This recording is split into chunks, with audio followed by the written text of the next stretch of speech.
Hi, this is Debbie from Lime Doodle Design, and today for Samson Stamp I'm going to be creating a quirky robin from some leaf dies to make a cute Christmas card. I'm going to be using the nature dies, which also have a coordinating set, one with nature. However, for today I'm only going to be using the dies. I've placed two of the dies that I'm going to use today on some Nino Solar White card and then ran that through my die cutting machine. I'm going to use the largest leaf die as the robin's body, and I want to give him a nice red breast. And I'm going to do that by using some masking and blending in some of the Samson Stamp inks. I've placed the largest die cut onto one of those post-it notes that has adhesive over the whole of the back, and then I've traced around the area that I want to create a robin's red breast for. I've joined up the pencil markings with a sweeping curve that will then create the shape of the red breast.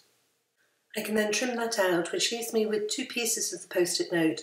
The first piece will cover up the body of the bird and allow me to ink up the red breast area, and the second piece will cover the red breast area and allow me to ink up the rest of the bird. And so I've masked everywhere apart from the robin's red breast area, and I'm bringing in some apricot ink and using a Ranger Mini ink blender to lightly bring in ink onto that area. To get a nice even blend for the ink, I've tapped my blender onto the ink pad and then off onto some paper, which means there's only a little bit of ink left on the blender that I can gently blend into the area, and then I can keep adding layer upon layer until I've got a full coverage. It does take a little bit of time to do the ink blending, which is why I'm going to speed up those areas of this video. I want to add a little bit of depth to the red breast area, and so I've blended in a little bit of lipstick red ink around the edge and then blended that out again with the apricot ink. As you can see, I made the mistake of not fully masking the legs of the robin, thinking that I wouldn't go into that area, but I did. However, it's going to be fine because I'm going to colour those with some brown ink later on.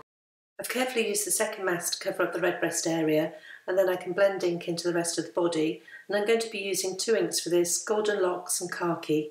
I often find it difficult to get ink blending right up to the edge of a mask, and so when I've laid my second mask down, I've actually laid it down so there's a tiny edge of the robin's red breast showing, and this means that when I blend in the rest of the body, I should be able to get the blending right up to the edge of the robin's red breast area and not leave a white gap in between the two. I've masked off the legs of the robin, and for that area I'm going to use some sparrow ink. I wanted to bring this guy to life, and there's nothing better in my opinion to bring a critter to life than to add a googly eye.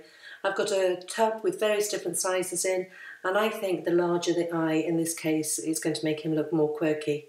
Of course, every bird needs a beak, and so I've blended in some sunshine ink into the corner of a scrap piece of card, and then I'm going to trim out a triangle from that I can then tuck in behind the body so that the bird has a beak. Things are starting to come together now, but I need to get some colour onto the bird's wing, which is that other leaf die that I originally cut. I did think about inking the wing in a darker brown, however I decided to steer away from reality and instead use willow ink, which is a lovely green. Before I go any further, I don't want to lose the beak of the bird, and so I'm going to attach that with some Ranger Multi-Medium in matte. And also, while I'm doing that, I'm going to attach the eye as well. This guy is starting to look more lifelike, but now I want to add some details. I'm going to start off by adding a good dose of Wink of Stella over the wing and also over the red breast area. Wink of Stella is difficult to capture either on the video or in the photographs. However, in real life, it does add a really nice subtle sparkle. Next, I thought I'd add some interest to the robin's red breast, and I'm going to do that with some white enamel accents.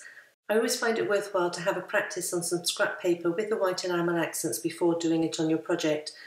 The aim is to get nice round full dots of enamel accent, and I find the easiest way to do this is to lay down the dot and then pull the bottle upwards away from the dot, and then if there are any straggly ends, they sort of sink back down into the dot rather than going sideways and causing a mess on your project. Unfortunately, at this point the doorbell rang, and then I turned the video camera off, and when I came back I forgot to turn it back on again, and so I missed the bit where I added some rock candy distress glitter to the bird's wing. So I've quickly die cut and then blended in some ink into another wing so I can show you what I was doing, and that is that I rub Ranger Multi-Medium in matte over the wing and then pick it up and then dunk it straight into a big tub of some distress glitter. This is the rock candy one, and it adds a lovely sugary look to it. I've put the robin to one side to dry while I work on the rest of the card. I've got the Christmas Essentials stamp set, and I like that Merry Christmas sentiment.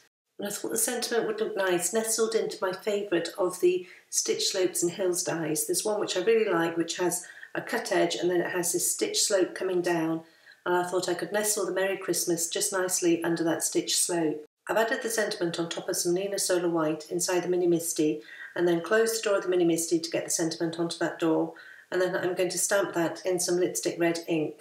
I hadn't quite managed to get a full coverage of the ink on the Tea of Christmas, and so I stamped it again, and that's the advantage of the Misty. And I actually find that I stamp most things at least twice now, and I get a much better impression that way. Moving on, and I'm lining up that stitch slope die over the Merry Christmas so that the Merry Christmas nestles nicely under the stitched area of the die, and then I'm going to hold that in place with some washi tape before running it through my die cutting machine.